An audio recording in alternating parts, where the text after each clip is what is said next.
en el Evangelio de Juan, capítulo 8. Evangelio de Juan, capítulo 8.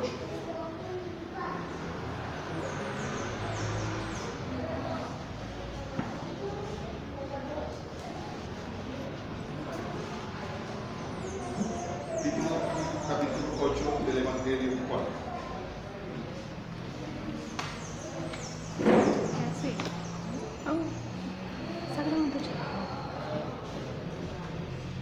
Vamos a leer desde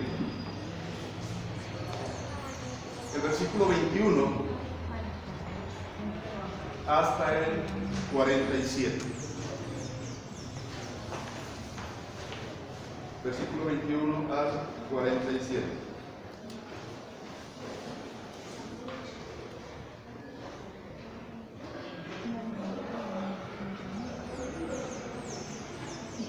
Dice así: otra vez les dijo Jesús, yo me voy y me buscaréis, pero en vuestro pecado moriréis. A donde yo voy, vosotros no podéis venir. Decían entonces los judíos, ¿acaso se matará a sí mismo que dice, a donde yo voy, vosotros no podéis venir? Y les digo, vosotros sois de abajo, yo soy de arriba, vosotros sois de este mundo, yo no soy de este mundo. Por eso os dije que moriréis en vuestros pecados, porque si no creéis que yo soy, en vuestros pecados moriréis. Entonces le dijeron, ¿tú quién eres? Entonces Jesús les dijo, lo que desde el principio os he dicho, muchas cosas tengo que decir y juzgar de vosotros, pero el que me envió es verdadero, y yo lo he oído de él, esto hablo al mundo. Pero no entendieron que les hablaba del Padre. Les dijo pues Jesús, cuando hayáis levantado al Hijo del Hombre, entonces conoceréis que yo soy, y que nada hago por mí mismo, sino que según me enseñó el Padre, así hago. Porque el que me envió conmigo está, no me ha dejado solo el Padre, porque yo hago siempre lo que le agrada. Hablando él estas cosas, muchos creyeron en él.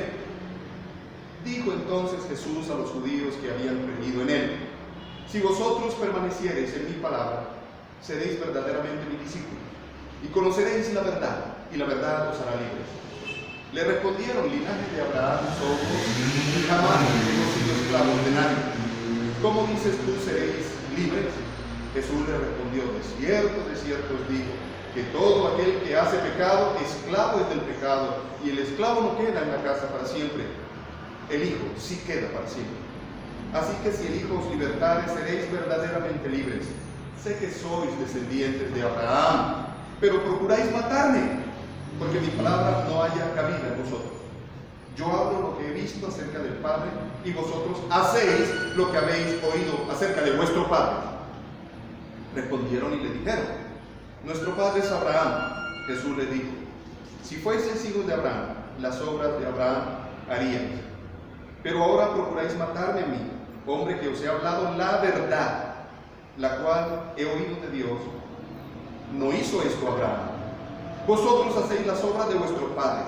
Entonces le dijeron, nosotros no somos nacidos de fornicación, un padre tenemos que es Dios. Jesús dijo entonces, si vuestro padre fuera Dios, ciertamente me amaríais, porque yo de Dios he salido y he venido, pues no he venido de mí mismo, sino que Él me envió. ¿Por qué no entendéis mi lenguaje? Porque no podéis escuchar mi palabra. Vosotros sois de vuestro padre el diablo, y los deseos de vuestro padre queréis hacer. Él ha sido homicida desde el principio y no ha permanecido en la verdad, porque no hay verdad en él. Cuando habla mentira, de suyo habla, porque es mentiroso y padre de mentira. Y a mí, porque digo la verdad, no me creéis. ¿Quién de vosotros me redarguye de pecado? Pues si digo la verdad, ¿por qué vosotros no me creéis? El que es de Dios, las palabras de Dios oye, porque por esto no las oís vosotros, porque no sois de Dios. Padre, bendecimos tu nombre en esta mañana y nos disponemos para estudiar tu palabra. Te rogamos, amado Señor, nos bendigas y nos ayudes y nos enseñes sobre este tema tan trascendental y determinante en la vida del ser humano. Libres, libres. libres. En tus manos, pues, nos encomendamos, ilumínanos. Que haya en este momento cielos abiertos, para que tu palabra haga la obra y nos bendigas a través de ella. Amén. Qué pasaje tan tremendo. Lo cogí todo completito para que notaran todo lo que estaba sucediendo. Recuerden que el tema que hemos venido tratando es el tema de camino a la libertad, basado en el pasaje: si mi palabra permaneciere, si permanecieres en mi palabra, seréis verdaderamente mis discípulos y conoceréis la verdad, y la verdad os hará libres. E iniciamos nuestro tema la semana pasada hablando acerca de lo que significa la libertad, la verdadera libertad. Cuando hablamos en estos tiempos del tema de la libertad, nos remitimos al tema de que haya ausencia de conflictos, para hablar del tema de la paz, ¿verdad? Que no haya esclavitud en términos humanos, en términos estatales, gubernamentales, etc. Entonces, la gente, cuando se habla del tema de la libertad, van a hablar así.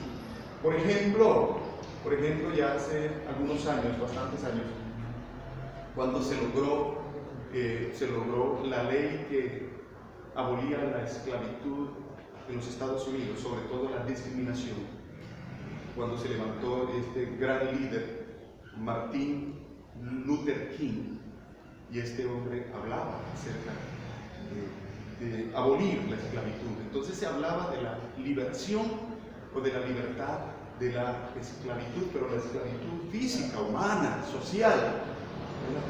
De hecho, este ha sido un tema que ha llamado mucho la atención a los pueblos a lo largo de la historia. No solamente entonces se habló en el siglo pasado sobre este tema, sino que también en la Biblia se ven situaciones donde se pensaba en esa liberación. Y en el caso de los judíos, recordemos que ellos habían estado bajo el yugo de varios pueblos a lo largo de su caminar en el desierto, cuando estuvieron en Egipto, cuando entraron a la tierra prometida, y hasta este momento de la historia, previo antes que se escribiera este libro, ellos estaban bajo el dominio de los romanos. Entonces, hablar para ellos del tema de la libertad, ellos inmediatamente iban a asociar la libertad ¿con qué? Con ser libre del yugo romano. Pero hay una libertad que va mucho más allá de esa clase de liberación o de esa clase de esclavitud, y es la liberación del pecado.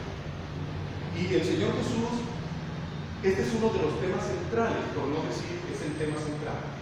Él ha venido y ya se está presentando a ellos y les está diciendo: ustedes, les hablo y les hablo y les hablo y ustedes no entienden y no quieren reconocer quién soy yo. En una oportunidad les digo: miren, antes que Abraham fuese, yo era. Yo soy la promesa, la expectativa que ustedes han tenido durante siglos. Yo soy esa expectativa. Pero sin embargo, ellos no entendían, porque su enfoque estaba puesto en otra parte. Su enfoque estaba puesto en otra parte.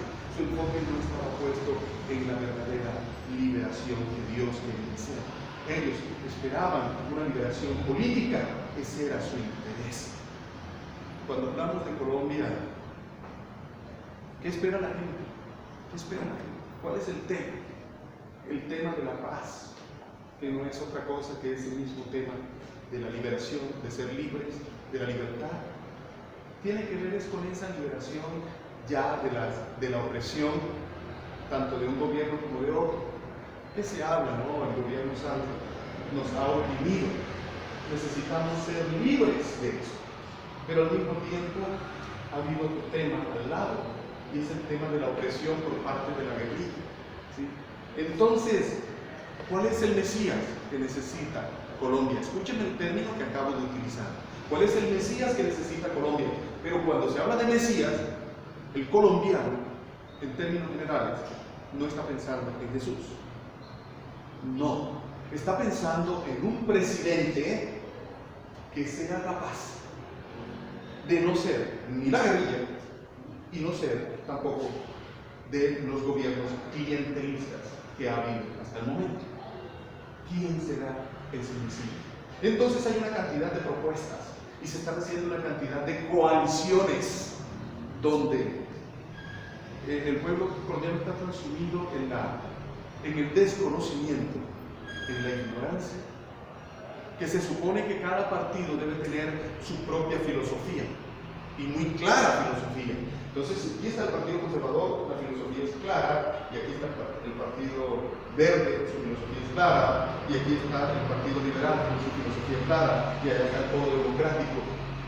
Pero es tal el engaño que hay, que lo que se han formado han sido coaliciones donde las filosofías, las concepciones están entremezcladas, es decir, que el interés que tienen ya no está puesto en realmente buscar lo mejor para Colombia, sino lo que más le conviene. Entonces, ¿cómo hace uno para hablar del centro democrático que se ha unido con la extrema derecha, si se supone que ellos son del centro? No hay conceptos claros, hay una confusión que ellos pretenden, porque ellos saben que en río revuelto hay ganancia de pescadores. Entonces, ¿nosotros por quién vamos a votar? Si hay todas esas coaliciones, si hay un Fajardo que fue abanderado como mejor alcalde y mejor gobernador por la educación que impulsó en Antioquia y en Medellín, pero ahora está aliado, ¿sí?, con una mujer que es abanderada por los homosexuales. ¿Cuál es la política clara? No hay. Me viene a decir a mí Pastrana y Uribe que ellos que tuvieron, no estoy haciendo política, estoy mostrándole el panorama, ellos tuvieron en su época la oportunidad de hacer lo que tenían que hacer en Colombia y no lo hicieron. Ellos me van a decir que ahora es que la van a hacer, si ya ellos tuvieron su cuarto de oro. ¿Por qué no hicieron lo que tenían que hacer en ese tiempo? Y critican al otro. Y este otro también. Y ahora aparece la guerrilla como alternativa. Yo les mandé por ahí un video muy terrible, donde una politóloga mexicana que está haciendo un análisis de lo que va a suceder en Colombia y cómo a través de un simposio que hicieron en Río de Janeiro, en Sao Paulo, Brasil, se reunieron todos los cabecillas de las guerrillas en América Latina, ¿sí? Y entre todos ellos lanzaron a Chávez. No fue que Chávez armó su peor por ahí, que se yo, fue entre todos, porque ese es un plan común. Y luego ahora están mirando que la oportunidad que hay como punta de lanza y lo que permite por toda la condición que hay y el dinero que hay es en Colombia a través de la guerrilla, de las FARC. O sea que el próximo país entre socialista y comunista, impulsado por todos los grupos de izquierda de América Latina, es Colombia. O sea que no se extrañen si quedamos en situación similar o peor que en Venezuela. Por favor, miren el video que yo se lo mandé otra vez. Guerra avisada no mata soldado poco, ¿sí? Entonces están haciendo análisis muy profundo. Bueno, con todo este panorama que les he mostrado, ¿cuál es el Mesías que necesita Colombia? ¿Quién tendrá un plan de gobierno no contaminado, no permeado por la injusticia social, ni tampoco permeado por la religiosidad y el engaño a través de falsos dioses y de falsas expectativas espirituales para el mundo? ¿Qué vamos a escoger? ¿Quién tiene la razón? ¿Quién será motivo de oración? Pero se está buscando un Mesías. Entonces, en todo medio de esa confusión, tenemos que entender que es que la paz y la libertad no se da en la ausencia de conflictos, porque el problema del hombre es mucho más profundo.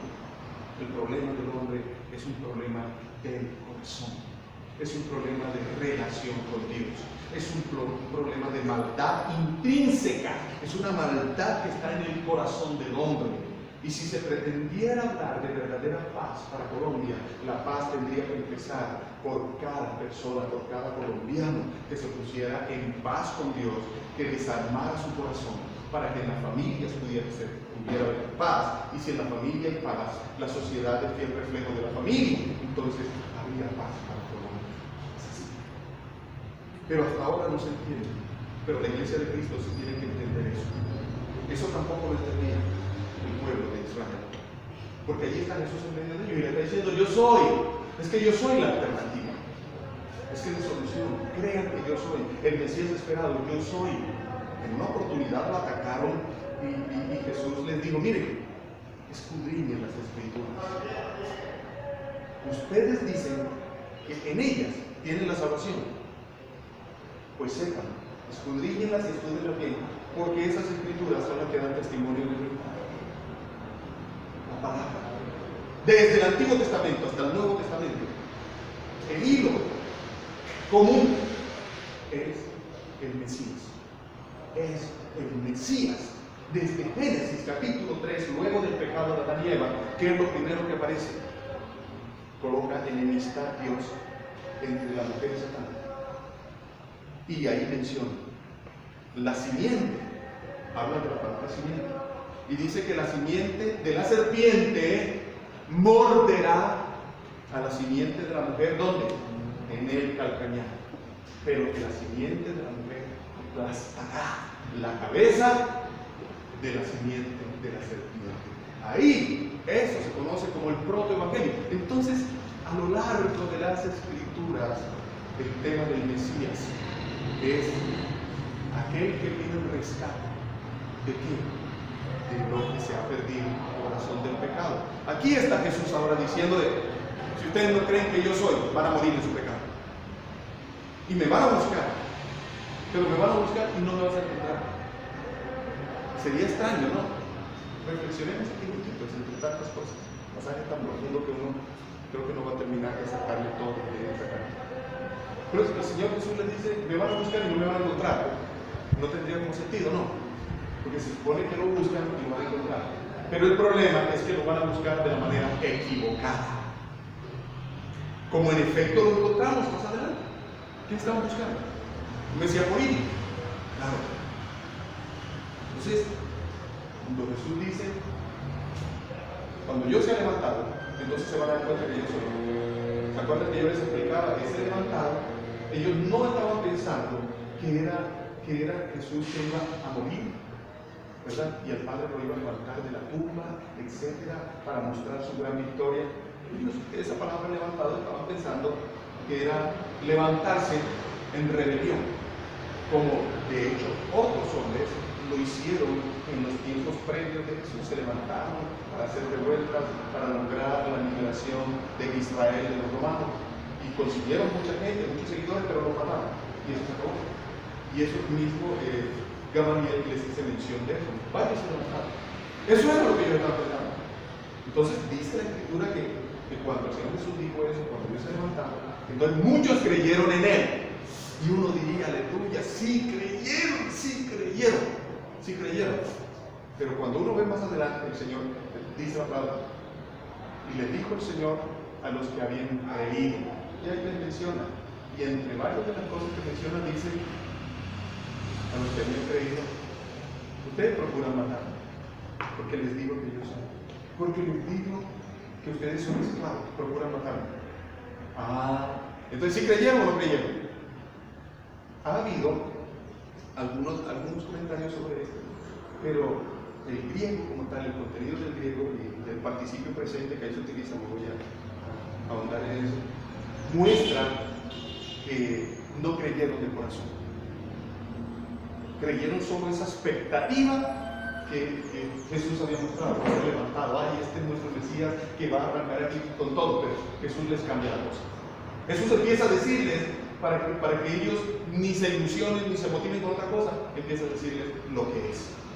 Por eso les dice: mi palabra permanece en ustedes,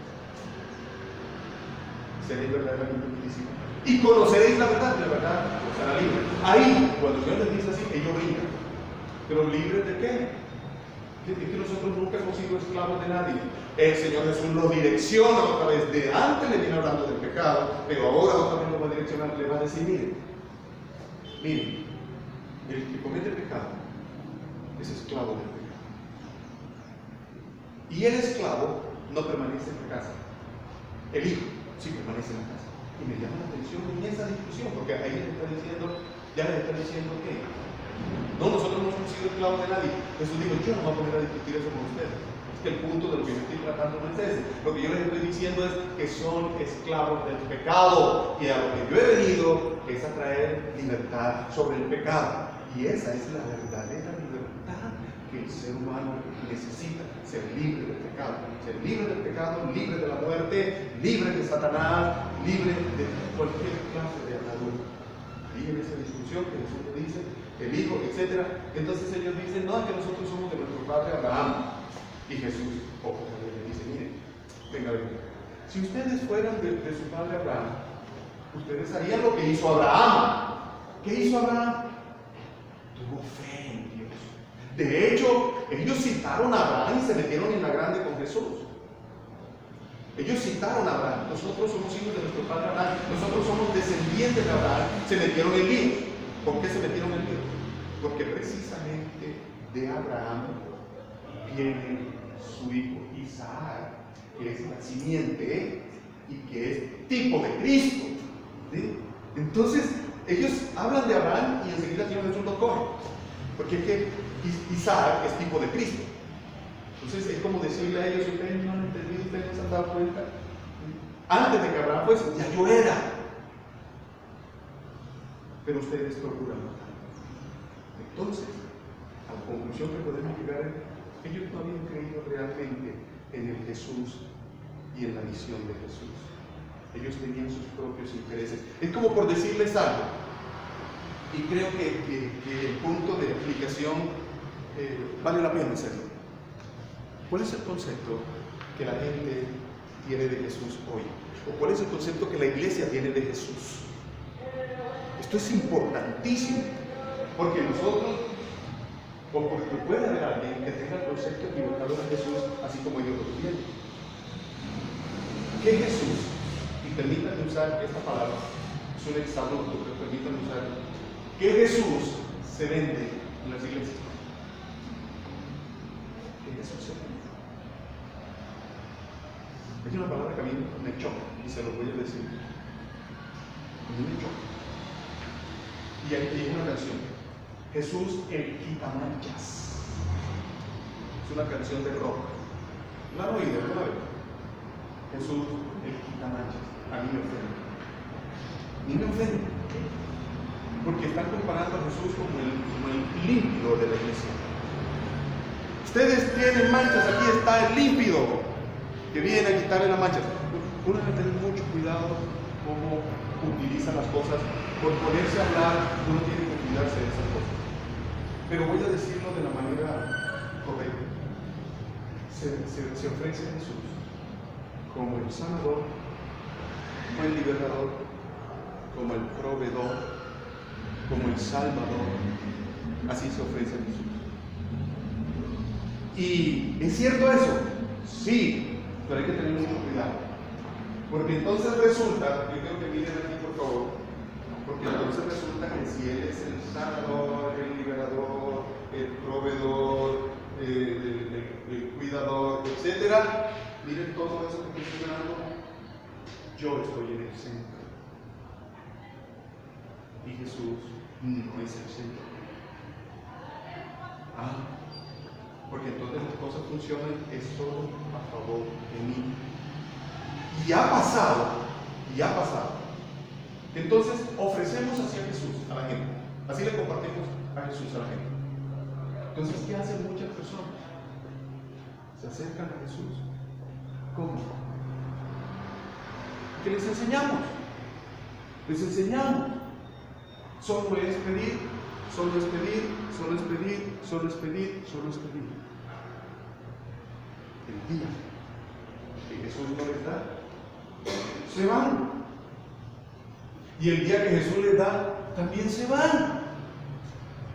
Porque eso fue lo que nosotros les enseñamos. Aquí está mamá, aquí está papá. ¿Quién es tu papá?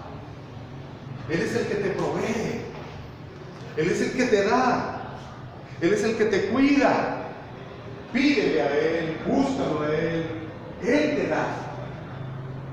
Pero no le enseñamos, Él es tu papá, y a Él lo respetas, y a Él lo obedeces, y a Él. Miren que hasta mucho tiene que ver con el tema social en el día de hoy.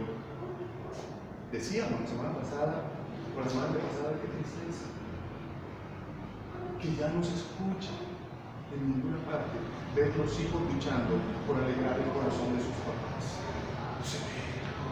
Se ve, son los padres desesperados a ver cómo complacen a sus hijos, a ver cómo los tienen contentos, para que no se les enojen, a ver que, es decir, los hijos ya en la casa están ocupando el primer lugar. El orden se invirtió. ¿Me están entendiendo, mis hermanitos? Porque miren que esto es una cosa social, es una cosa que está afectándonos en todos los sentidos, nos está afectando. Pero la Biblia dice en Mateo 1:1, genealogía de Jesucristo, hijo de David, hijo de Abraham. Yo esto lo prediqué ya hace algunos días, no recordarles algo. Genealogía de Jesucristo, hijo de David, hijo de Abraham. ¿Quién era el hijo de David? Salomón. ¿Quién era Salomón? Rey. ¿Quién era el hijo de Abraham? Isaac. ¿Qué era Isaac? Siervo. Y está diciendo que es genealogía de Jesucristo. En otras palabras, si Salomón es tipo de Cristo e Isaac es tipo de Cristo, Jesús es rey y Jesús es siervo. Las dos, y más tremendo aún, genealogía de Jesucristo, hijo de David. Primero está eso, genealogía de Jesucristo, hijo de Abraham. Viene después ese. Hay un orden. Jesucristo es primero rey, es siervo. Mírenlo, esto no está puesto aquí porque sí, es una visión del Señor. Es ser Jesucristo, Señor y Rey. El amarillo es la riqueza del rey.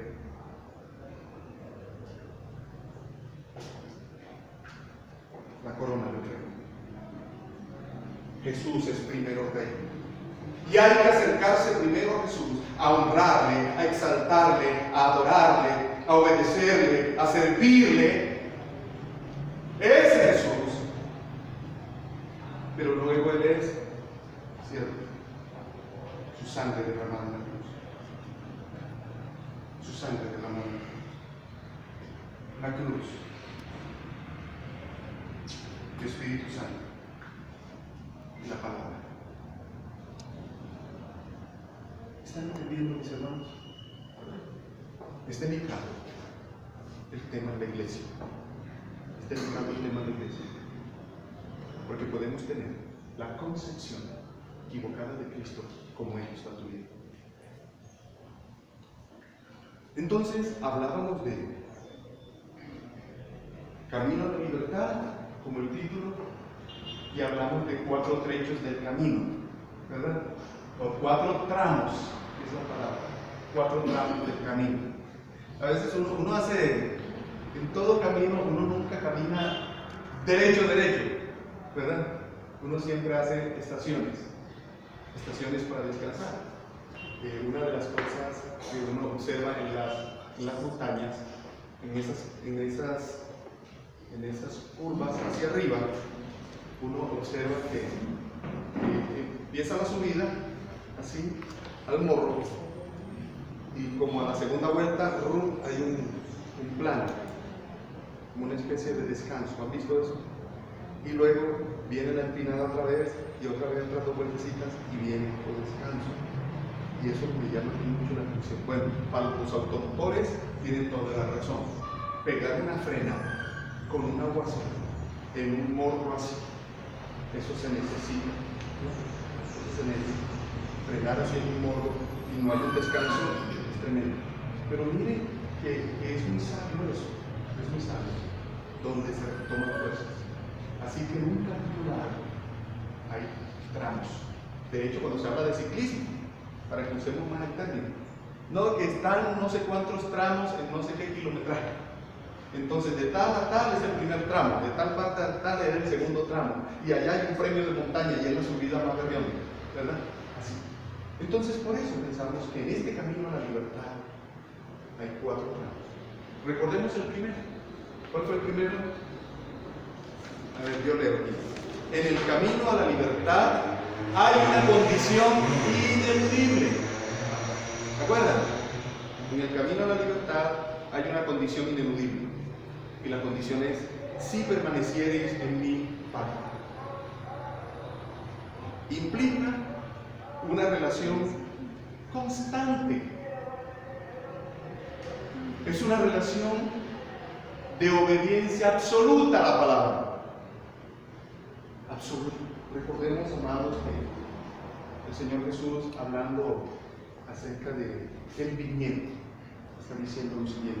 Esto es tan importante, los hermanos, porque la pregunta que al final nos debe estar en nuestra cabeza es: ¿yo soy verdaderamente libre? ¿O hay cosas a las cuales yo estoy atado o atada? ¿Por qué?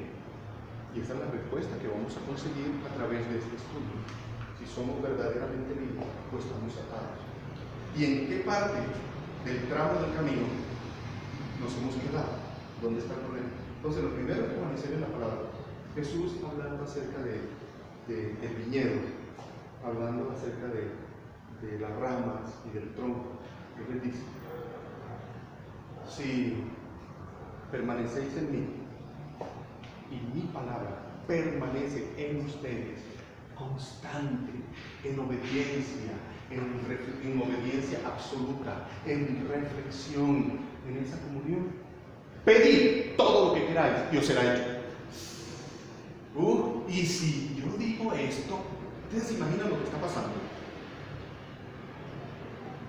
Si permanecemos en el Señor, estamos en comunión con Él. Si la palabra permanece en nosotros, somos obedientes a su palabra y nos vamos a dar cuenta qué quiere el Señor y qué no quiere. Ahí podemos pedir lo que queramos, pero como estamos tomados de la palabra, permaneciendo en la palabra, no vamos a pedir ninguna cosa rara fuera de la voluntad de Dios. Entonces el Señor nos va a conceder. ¿Por qué? Porque estamos en la voluntad de Dios. El primer tramo del camino es entonces permanecer en la palabra. Es el caminar diario. Es la constante de nosotros, la palabra. Es la norma de conducta y de fe. Dios la dejó. Miren que leímos y estudiamos: lámpara es a mis pies tu palabra y lumbrera a mi camino. En un mundo de oscuridad, en un mundo donde nadie sabe qué hacer, donde cada uno hace lo que le parece o quizás lo que dice otro, las sagradas escrituras, la palabra del Señor, traen direccionamiento en medio de la oscuridad. Es la palabra la que nos alienta. Miren que el apóstol Pablo, hablando a Timoteo, en la segunda carta 3:16, le dice: toda escritura, la escritura es útil. ¿Para qué? Para enseñar, para redarguir, etc., a fin de que el hombre de Dios esté enteramente preparado para toda buena obra. La palabra nos guía, la palabra nos orienta. Nosotros necesitamos tener pasión por la palabra, pasión por la palabra, pasión por la palabra. La palabra nos bendice. La palabra nos bendice. Acuérdense que yo leí un pasaje de Deuteronomio que dice que si obedecieres mi palabra y cumplieres mi mandamiento, serás bendito en tu entrada, en tu salida, serás bendito en tu casa, serás bendito en el campo, serán benditos tus hijos, serás bendito, bendito, bendito, bendito, bendito.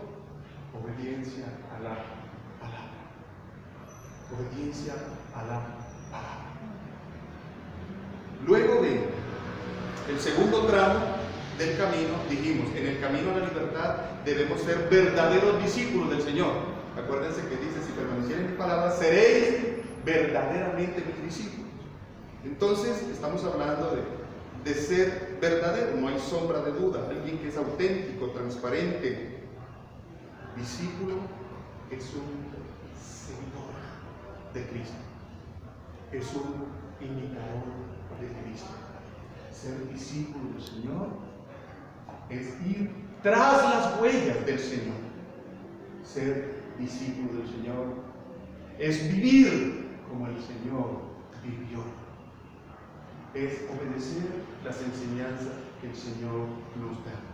Es donde el Señor, por decirlo de una manera literal, donde pone sus pasos, nosotros hacer otro tanto. Pero aquí nos vamos a encontrar ya con un problema serio. Problema que nos vamos a resistir a eso. Porque nuestra tendencia, ¿cuál va a querer ser? Ser nosotros. Y utilizar al Señor cuando queremos utilizar. Pero el apóstol Pablo sí que lo registra de una manera fantástica.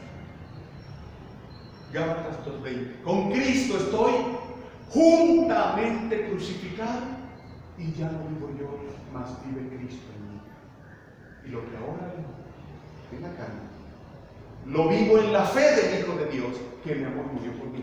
¿Qué está diciendo? El verdadero discípulo del Señor muere a sí mismo, muere a su voluntad, muere a sus propósitos, muere a sus propios pensamientos, muere a sí. Menguar es una palabra y hay una canción muy bonita. Yo quiero menguar para que crezcas tú.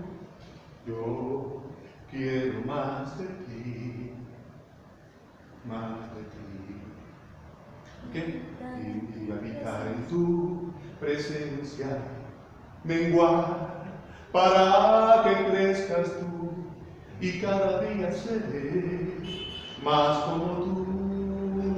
Quebranta mi corazón, quebranta mi vida, te entrego mi voluntad a ti. Todo lo que soy, Señor, todo cuanto tengo es tuyo. Yo quiero menguar para que crezcas tú, el verdadero discípulo. Niégate a ti mismo, toma tu cruz y sígueme. Y una palabra, donde hablamos, amados hermanos, ¿dónde hablamos? Tenemos que pagar el precio. Hay que pagar el precio. Para todos se paga el precio. Usted va al éxito ahí, no tiene nada gratis. Usted tiene que pagar el precio. Jesús pagó el precio. Muriendo en la cruz para rescatarnos a nosotros, pagó el precio. Queremos seguir a Jesús, tenemos que pagar el precio. Quien no, mal interpretado este pasaje, vamos a mirarlo. Quien no aborrece a su padre y a su madre por causa de mí, y aborrece a sus hermanos, no puede ser mi discípulo. La palabra aborrecer aquí no es la que conocemos nosotros como despreciar. No. Aquí el punto está puesto en que el Señor Jesús debe ocupar el primer lugar en nuestras vidas. Y si Él ocupa el primer lugar en nuestras vidas, su palabra debe ocupar el primer lugar. Sus mandamientos deben ocupar el primer lugar. Sus pensamientos, y no los nuestros, deben ocupar el primer lugar. Toca pagar el precio, porque esto no es fácil. Hacer esto no es nada fácil. Inclusive hay un nivel de discipulado a donde todos tenemos que llegar. Es no solamente ser nosotros discípulos, sino ir y hacer discípulos. Es ir donde otros y decirles: quiero serte seguidor de Cristo, pero mírame a mí, ¿cómo soy yo? Por eso se habla de ser nosotros primeros discípulos para poder mostrarles a otros cómo se es discípulo de Cristo. ¿Me están entendiendo? El Señor Jesús le dijo a ellos antes de partir: no se vayan, quédense en Jerusalén. Porque ya ustedes hicieron una parte. Ahora viene el complemento. No se vayan. Y les explica.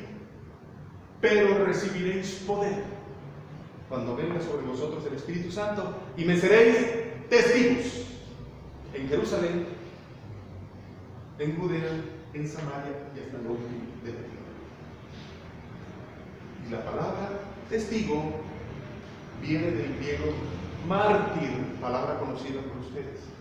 El mártir del Calvario, o cuando se habla de San Pedro Claver, es el apóstol de los negros, entonces se le menciona como el mártir San Pedro Claver, la iglesia que hay en Cartagena. Y Pedro Claver era un negrito. ¿Sí han oído hablar? Bueno, entonces, el punto de la palabra mártir implica lo siguiente. Un testigo, un mártir, es aquel que ha tenido un encuentro personal con Jesús, ha quedado tan persuadido por ese encuentro, que se convierte en un discípulo de él, para darle a conocer al mundo, sin importar aún perder su propia vida en el intento. Escuchen lo que acabo de decir. Ahora saben. Decía el doctor Jaime Ortiz Alvear, él es constituyente, ya fallecido, decía: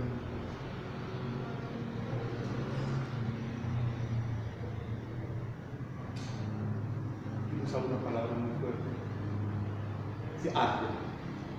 Nosotros los creyentes no tenemos derecho.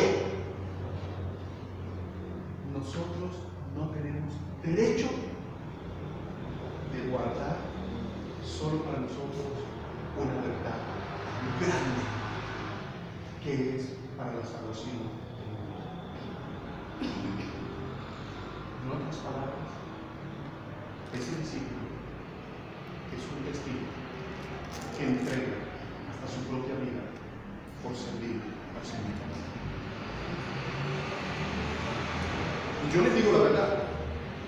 Yo podría decirles, mis hermanitos, que para este tiempo no, las cosas no son así tampoco. No, cojan suave, las cosas están bien difíciles. Así que ustedes hagan lo que puedan, ahí con los laditos, ¿sí me entienden? Con los laditos, se hacen ahí los locos. De todas maneras, aquí viene de todas maneras el Señor nos entiende de forma tan irresponsable de decir. Esto es. Y los discípulos del Señor deben ser igualitos en la época primitiva, en la primer siglo de la iglesia, segundo siglo, tercer siglo, del siglo XXI. Si somos seguidores de Cristo, somos imitadores de Cristo, entonces nos parecemos nosotros. Los de aquel tiempo y los de este tiempo, tenemos que parecernos. Y lo que hemos dicho varias veces, se ha dejado un legado. Pedro, Pablo, ellos dejaron un legado, la historia dejó un legado. La pregunta muy interesante es: ¿qué legado vamos a dejar nosotros hoy? No, pastor, es que con todos los problemas que nosotros tenemos, ellos tuvieron muchos problemas y yo creo que unos problemas hasta más tremendos cuando sus propias vidas estaban en peligro. Porque las persecuciones que hubo, las carreras de Pablo, yo creo que si hubieran medido los 100 metros planos, Pablo las hubiera ganado esa carrera. Le metieron unos corredores a Pablo, tuvieron una noche que bajarlo por ahí en una canasta, por una ventana, lo bajaron por el otro lado fuera de la muralla y corre, mira, te van a matar. Por ello está predicando. Uno solo, creo, de todos ellos murió tranquilo, murió de bien. ¿Sí? Creo que fue Juan, por allá en la isla de Patmos, cuando escribió su libro, los Evangelios. Creo que el único murió de bien. ¿Sí? Creo que se lo comieron los gusanos, tampoco. Pero los demás, Pablo lo decapitaron, a Pedro lo crucificaron con la cabeza hacia abajo y luego le echaron un baleaje en su cuerpo. Ellos murieron todos de manera violenta. Yo les conté de Isaías también. Y claro, se volvió en la